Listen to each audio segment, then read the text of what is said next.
Philippe, take the floor. Thank you, Robert. Thank you, Robert, and thank you to the incredible Frame team for this opportunity.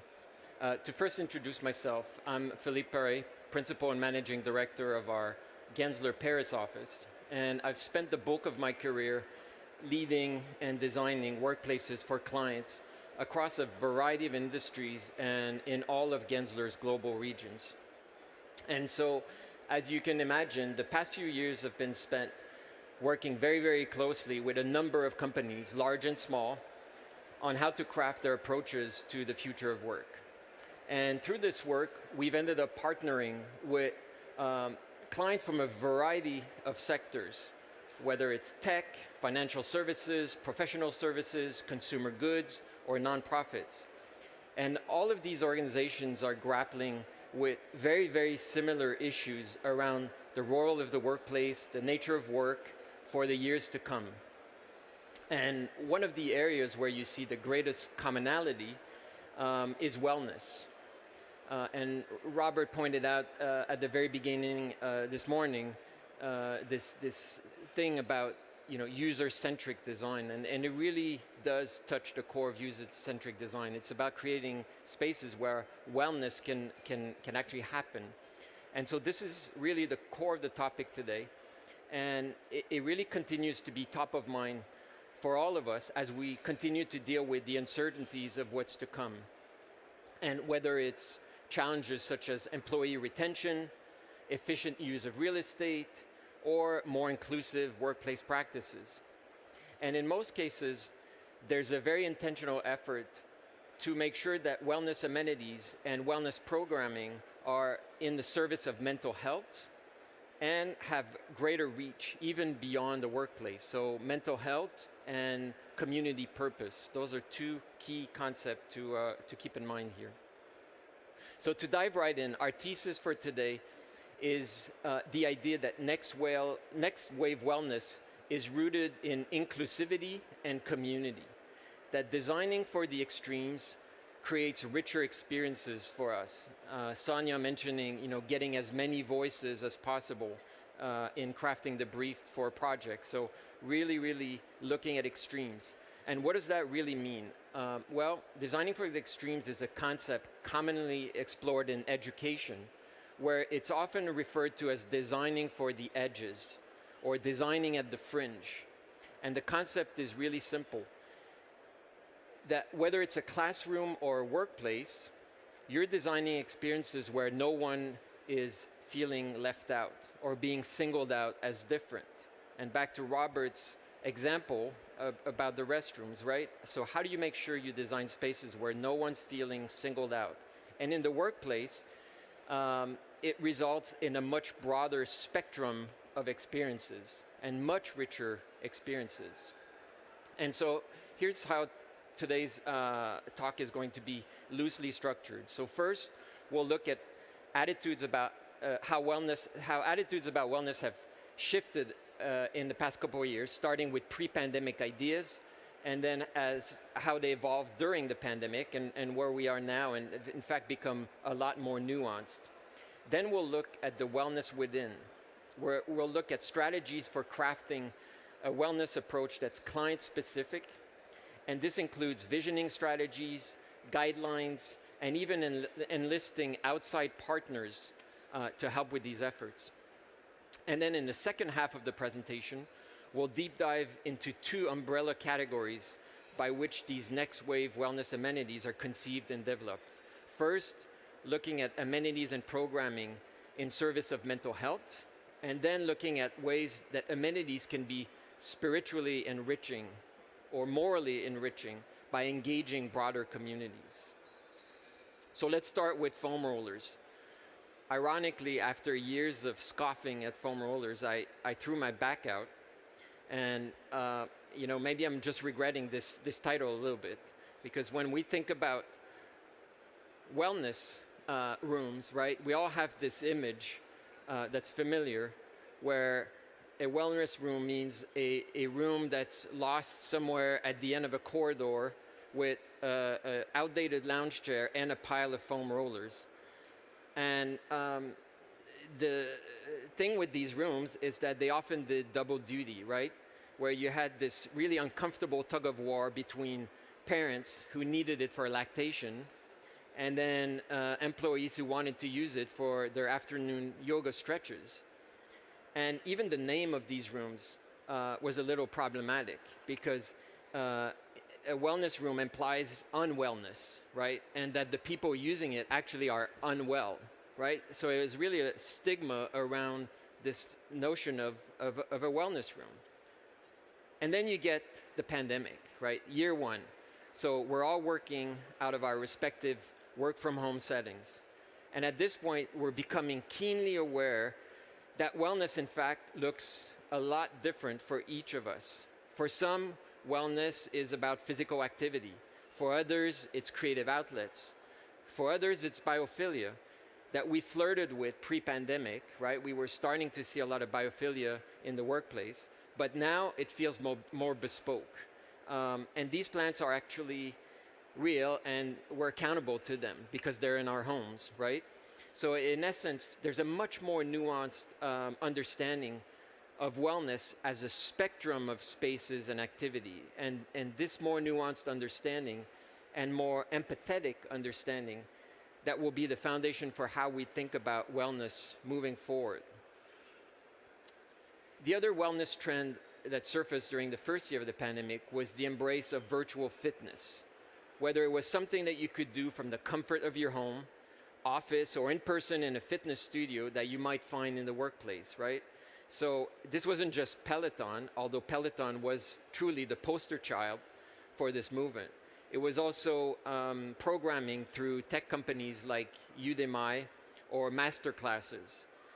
And overall, it tapped into this idea that wellness is a collective endeavor, that it's something where we're all in this together. And that will also be an important foundational piece to our approach to wellness for the years to come.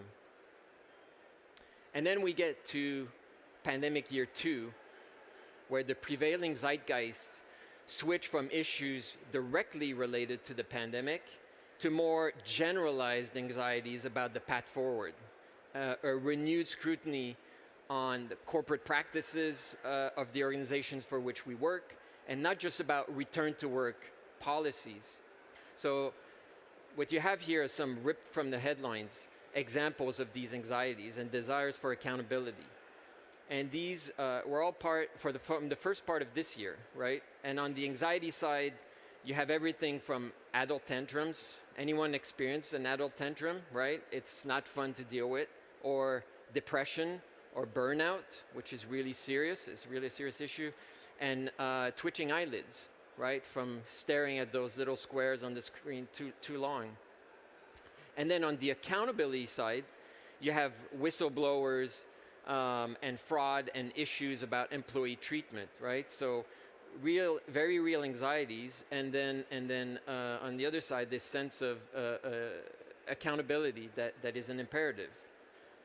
And so since this wellness exercise is predicated on identifying extremes and exploring those extremes, these are helpful benchmarks for us to keep in the back of our head. So if you take year 1 takeaways as being more nuanced, and 2, our conception of wellness as a potentially collective effort, and if we evaluate those against year 2 considerations of anxiety and stewardship, then we just need a tool to help us identify the parts and pieces that will allow us to craft next wave wellness amenities. And the ones that are the antidotes to our anxieties and the purveyors of much needed sense of purpose. So within Gensler, we've been developing this model that provides that kind of breakout, and that gives us a toolkit for assembling the new workplace wellness. And starting from the top, we have emotional wellness. So this relies on smart zoning of the work environment to make sure that noisy activities don't overpower the quiet ones. Physical wellness, which relies on user control, like acoustics, lighting, thermal control, so really empowering the users to control the environment. Environmental wellness, which looks at spaces that are sustainable, resilient, ready for change.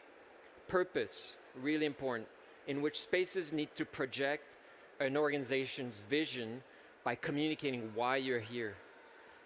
Spotify spaces are so powerful because without even knowing the company, you know what it stands for, and that is a physical manifestation of a company's vision and mission, and that's really, really important. Organizational wellness, which is an assessment of the core values of your business goals and linking those values to the type of talent that you're looking for. Professional wellness, which looks at the ability of the environment to enable you to learn new soft and hard skills. So that's a great reason to go back to the office. Intellectual wellness, where new thinking and creative activities can freely happen. And the last one, which we've talked a lot about and encouraging people to go back, is social wellness, which is defined by the culture of an organization, where socially well, your team members see their unique value and their contributions matter. And culture really is an environment where everybody makes the right decisions without being told what to do. And a well-designed workplace can facilitate that. And so those factors, since we've identified mental health as one of the two umbrellas, through which we're reconceiving the evolving wellness, we're seeing it game out again across social, emotional, physical, and environmental factors. And our other umbrella, which touches community stewardship, really focuses on purpose, organizational wellness, and professional wellness. So those are the sort of two umbrellas that help us make sense or focus on mental health and purpose. So before we dive into those two umbrellas in greater detail, we're just going to step back a little bit and look at strategies for making sure that wellness amenities we're developing really are tailored to the organizations for whom we're working.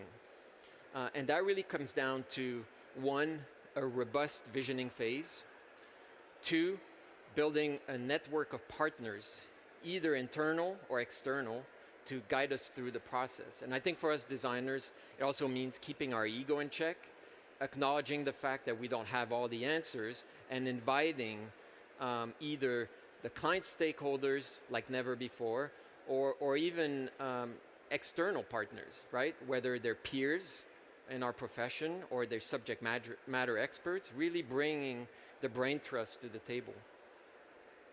And because at the end of the day, wellness amenities aren't one size fits all, at least not at a granular level, they really can be unique expressions of a company's cultures and values, which I mentioned.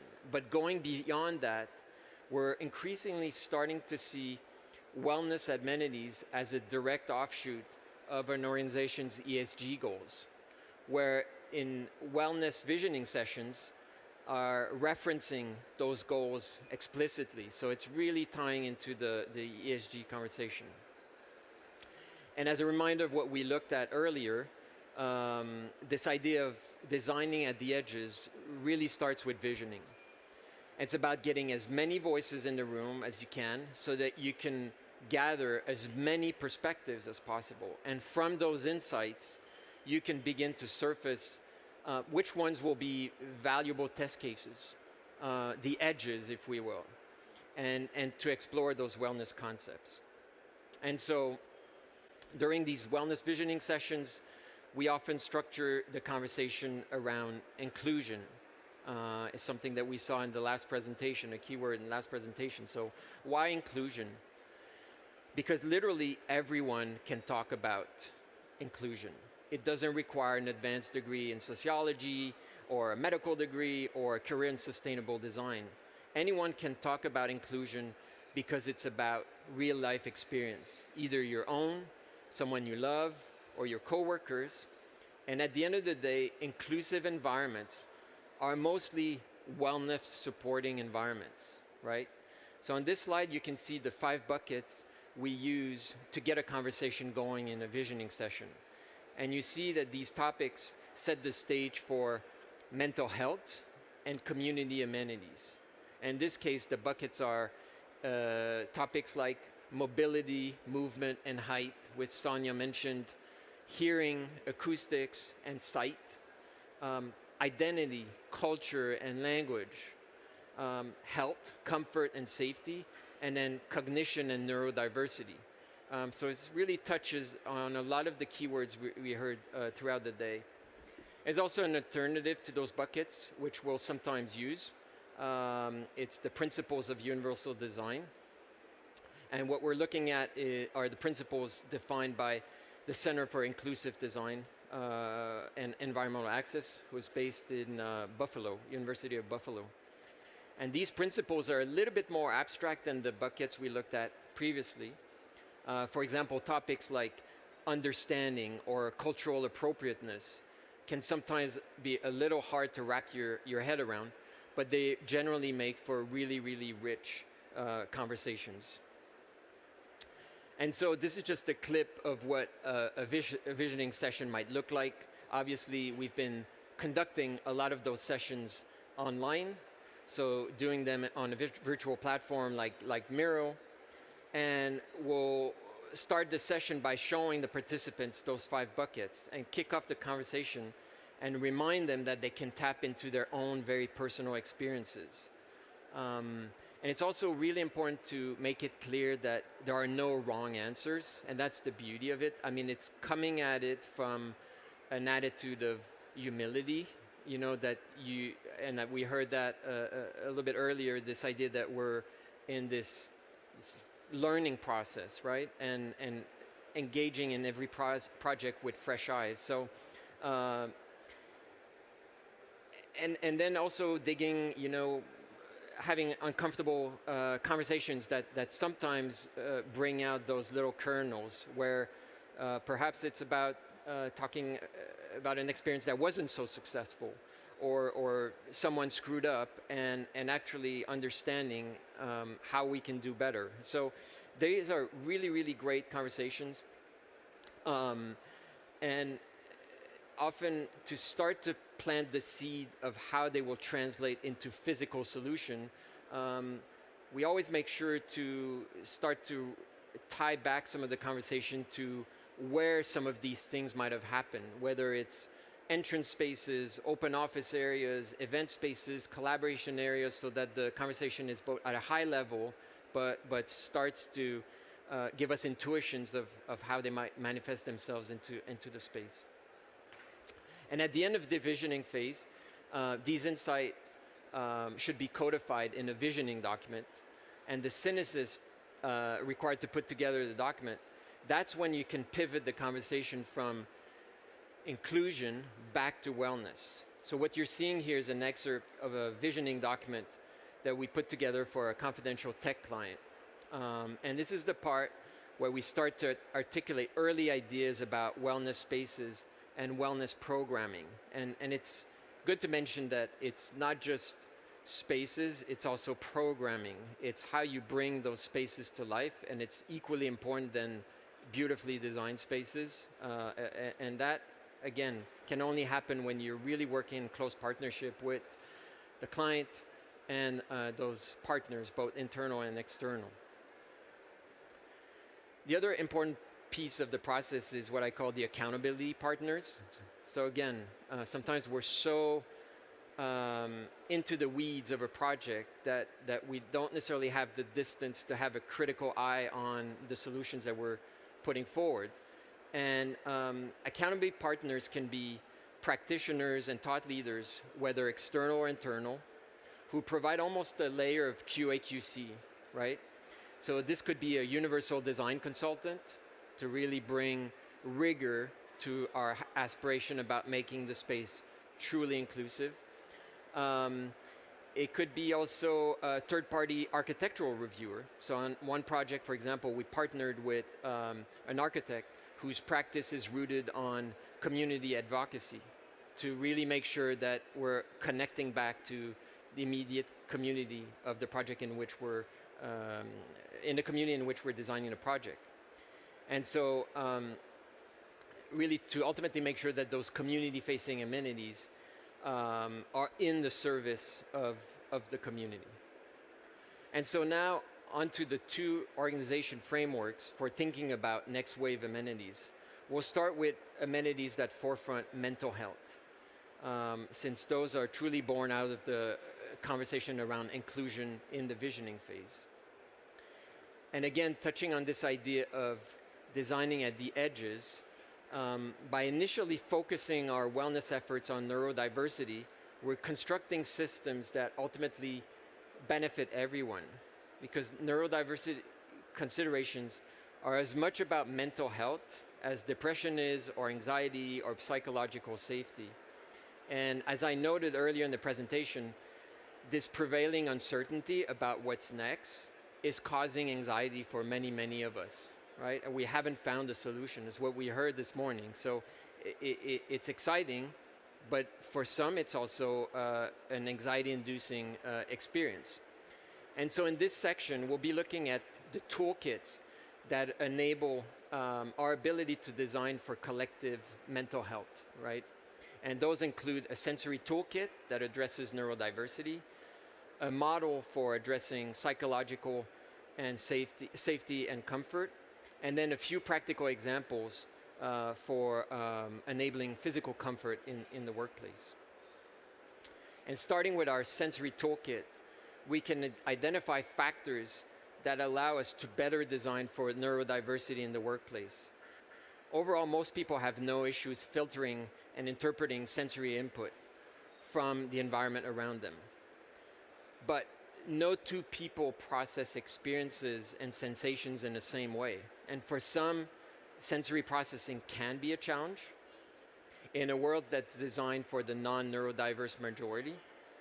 For some individual with sensory processing disorder, this can result in over-responsiveness.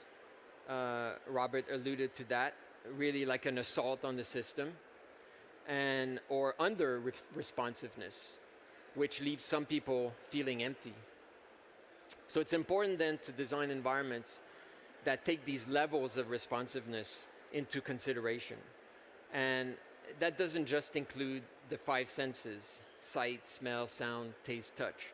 We also need to think about proprioception, which is your body's ability to sense movement and action, and then interoception, which is the perception of sensations inside your own body. And the last one is also vestibular function, which pertains to your sense of balance and the operations in the inner ear. So when you really start to interrogate how to design for this complete set of senses within the workplace, you can arrive at some really, really novel and innovative space types, right? This is a sampler, again, that we put together for this confidential tech client in Silicon Valley. And you have spaces like a sensory nest, which is a sound-isolated room that provides users full control over the environment: lighting, sound, temperature, or another one that we call it's very California, heavy huddle. So it's a collaborative space that almost envelopes you, and it's comprised of weighted pillows to augment sensory input on joints and muscles. So it kind of makes you feel safe for some people. And then there's a movement lounge. So this is a single or multi-user space that includes swinging to engage the vestibular system. For some people, this is how they most easily get into the zone or in focus, is by balancing. And so what you have at the end of the day is a spectrum of spaces that ultimately accommodates the sensory needs of the entire workforce. And people, at the end of the day, the hope is that they feel both physically comfortable and psychologically comfortable and do their best work. And so if you look at this suite of activity, those are fun, right? Who wouldn't want to take a break from a sit-stand workstation, spend time in a light show enclosure, right? And we saw, for those who were on the tour earlier today, this notion of how color can impact your mood. So what if you had this chamber that allowed you to go across the full spectrum and sort of dial in the mood that you need that day to pick you up or to calm you or to make you happier. So that's what that room is. Or even a tea pavilion, where really sort of elevating the coffee bar, but really making it something where it's all about sight, taste, and smell at another level, like the bakery example that we saw earlier this morning. And then another tool that we have is a conversation around physical and psychological safety. Many companies have looked to David Rock's SCARF model as a roadmap for managing teams in our new hybrid work reality. And one of the main tenets of the model, which is designed to augment emotional intelligence and psychological safety, is the employee's sense of autonomy, which is their ability to retain their independence in group settings by eliminating distractions. And autonomy, as we know, in turn encourages creativity and facilitates complex decision making, and ultimately increases productivity and innovation. And so if you translate that back to the physical environment, it works in about the same way. So by providing employees a set of environmental controls that allow them to focus on work and not their comfort level, actually ensures that they're more autonomous and therefore more creative, more comfortable, and more productive. And so, practically speaking, looking at workplace design, so this at the macro level is how it could play out. So this is a study we did for a client who's building a new multi-story space that's their first manifestation of their future of work strategy. And in this case, sensory experiences are effectively stacked vertically, where floors go from the most quiet at the bottom, which is geared towards focus and has the highest level of sensory control, to the most social and loud spaces on top, which is truly programmed for socialization, collaboration, and community events.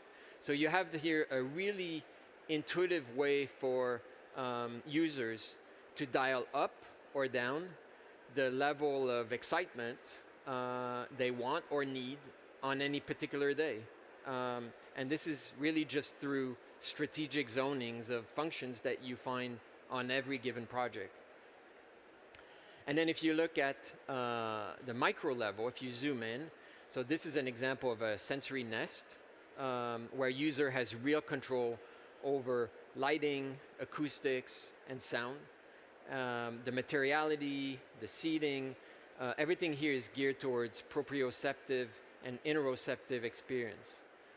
So again, awareness of your surrounding and awareness of what's happening inside you. And ultimately is comfortable for everyone.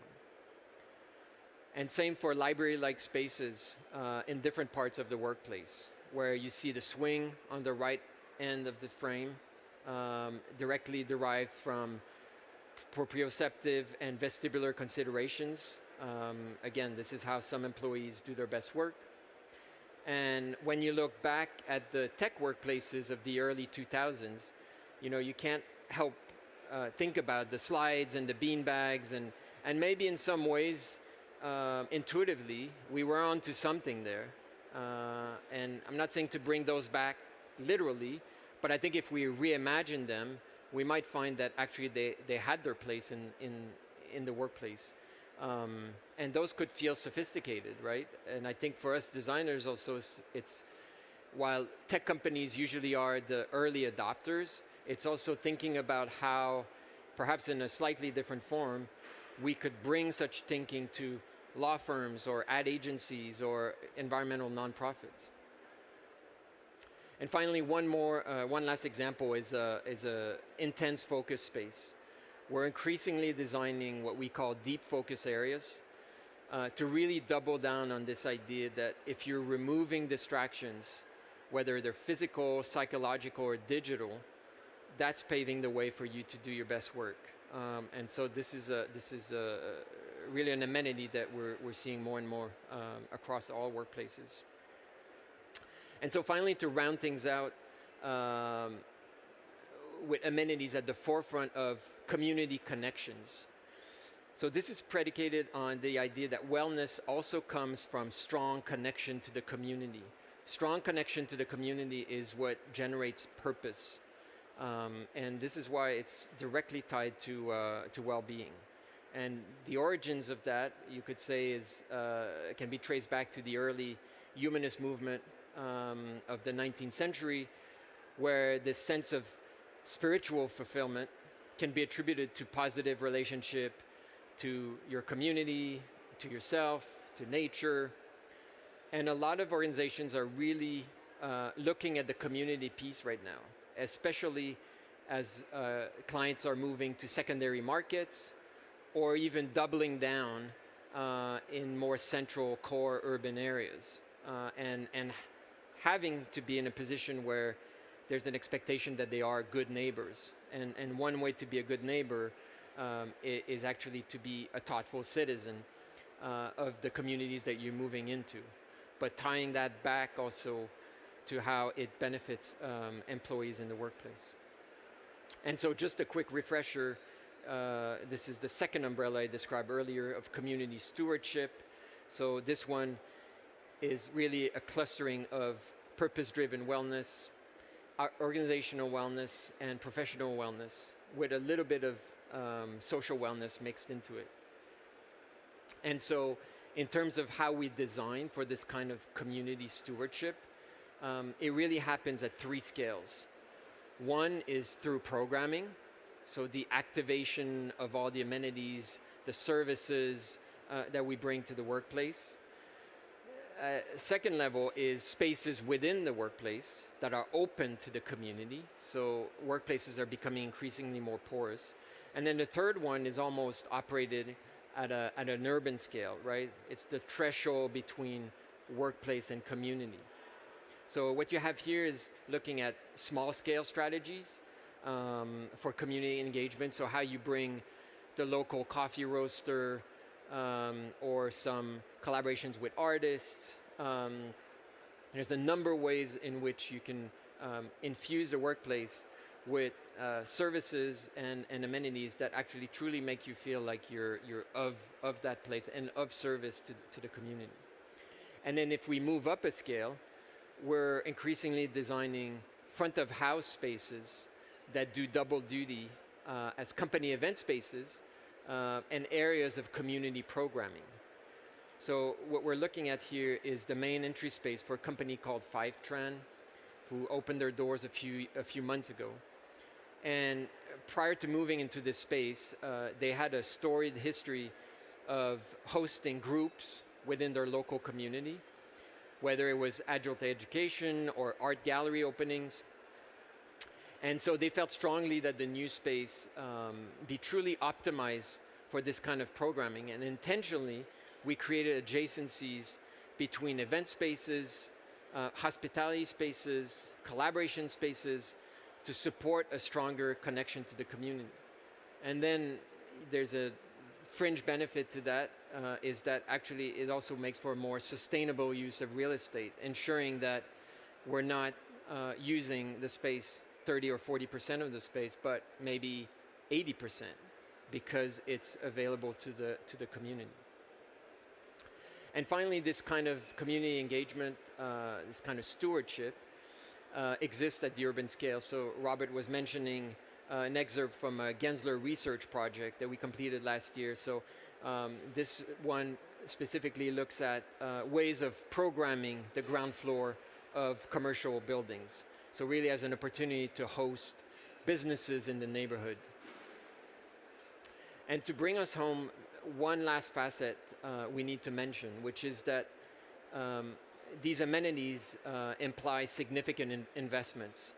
And to help us make the case also for those investments, it's important to devise tools that will provide us with the measurable proof of impact that we need, either to validate the decisions we made or to present a business case to the C-suite. But before I give you a glimpse of how we measure impact, it's also worth mentioning that this exercise requires that we designers think differently about impact, right? In a nutshell, it's as much a challenge as it is an opportunity, because we have to recognize, as I mentioned earlier, that built spaces are only part of the equation. And only by becoming true partners of our clients can we also bring and support the programming that's required to bring those amenities to life. And for that, you need a larger group of stakeholders than ever before. So it's co-creation XXX. It's a larger group of people, and so you need to be very flexible, not precious. It's not necessarily, of course it needs to look good, but it's not first and foremost about creating something that looks good. There's other things that need to come first. And so one tool we mentioned before, the importance of pre and post occupancy surveys, really to understand how successful we were in moving the needle, but also how we can refocus our efforts to achieve incremental improvement. And I think there's one really exciting thing for us designers right now is that, and I hope we take advantage of that as much as possible, is that I don't remember a time where clients were as willing to experiment as they are now. And for us, the challenge and the opportunity is to make sure that we take advantage of the fact that we are given permission to experiment. But we need to do it in a very methodical and careful and smart and sort of take responsible risks. And the measurement methodology is an important way to make sure that we do that and we capture the learnings and we improve steadily. And maybe just to get a little bit into the weeds and how, for example, we might structure the survey, going back to this notion of mental health and community stewardship are two big buckets. We'll make sure to ask questions in pairs. So seeking feedback, for example, on nature-focused amenities in the workplace will also make sure that we sort of measure the level of engagement towards an organization's sustainability goals. So you're both at the user level, but also making sure that you get the feedback from people's perception of how well or how successful the client is doing in terms of its community engagement and ESG goals. So it's both from the level of the organization and the level of the individual worker, and really structuring the pre and post questions that way. And then, we're looking always for KPIs and things like that. And I think one that remains for me maybe the most telling is in the short term, the fact that a purposeful organization is very likely to bolster employees' sense of loyalty, right? People are attracted to purpose. If they feel that the organization is purposeful, they will be loyal to that organization, and as a result, we should see an uptick in retention. It's that simple. And in the long term, if there's a strong commitment to community stewardship, that should translate into a market perception boost and increase an organization's desirability as an employer, right? And the more desirable it is, the better talent it attracts. The better talent is attracted, the more desirable it becomes. So you sort of set a virtuous cycle, which is the dream scenario, because there is a war in talent out there. That's probably another presentation. But to sum things up, in imagining the next wave wellness amenities, it's key that we engage as many voices as possible. If we are to create truly, truly inclusive workplaces and purposeful places rooted in our communities. And so designing for the extremes creates richer experiences for all of us. Thank you. Thank you very much, Philippe.